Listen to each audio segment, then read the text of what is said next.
Good morning, John. It's Saturday. What on earth am I doing here on Saturday? I'm throwing a wrench in the whole thing. I made a video yesterday about octopuses, and now I'm back?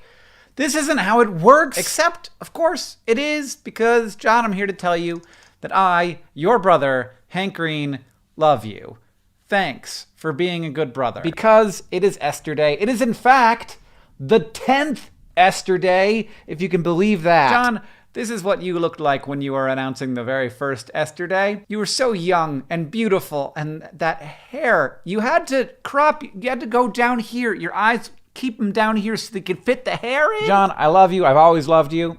I've not always loved your hair. And I also love that for the last 10 years, we've taken a day of the year at the request of Esther, Earl, a nerd fighter, an awesome person, to tell the people that we love them. Not our internet faves, not our crushes, but our friends and family who we want to always be there for, and who probably know that we love them, and maybe we just assume that they know, but that doesn't mean that they don't want to hear it, and that it isn't actually good to say it out loud sometimes. It's just really important, and after 10 years of doing it, I realize how important it is. I think sometimes that tradition can get a bad rap, because of course tradition comes from the old times, and the old times were bad, like mountains of cholera and irrational hatred bad. And yeah, because of that, some traditions that we hold on to and we sort of refuse to modify because we're sort of tied to the idea of the tradition itself can be sort of counter to our values. And maybe I'm just getting old here, but I think that the existence of tradition is very good. Having a time every year to say thanks to your mom, even if it was created by a greeting card company,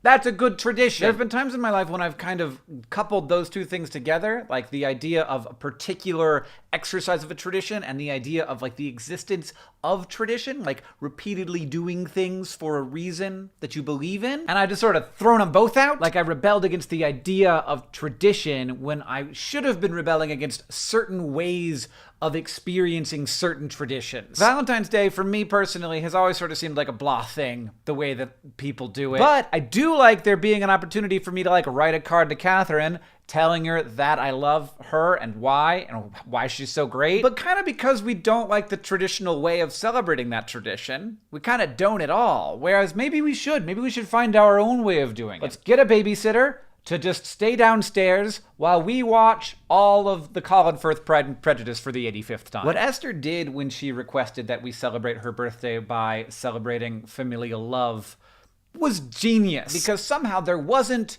a day for that. That tradition didn't exist, but it needed to. Maybe in the past it didn't need to. Maybe it did, but it does. Because things are more true when we say them out loud, and they're definitely more true when we hear them. John, I appreciate you so much. You're a good person and a hard worker and a great dad. I love you, and I'm so glad that you're part of my life. I love working with you, and I love working to make our relationship strong. And I would literally never say any of that if there wasn't a tradition, right? But now, 10 years in, it is a tradition for me, and it's normal for me. So, to the people who aren't John, whether this is your first or your 10th, take some time. Send a text, or an email, or a phone call, or a gosh darn letter. Tell those people who you think probably know it already that you love them. Because even if they know, they're gonna love hearing it. John, I'll see you on Tuesday.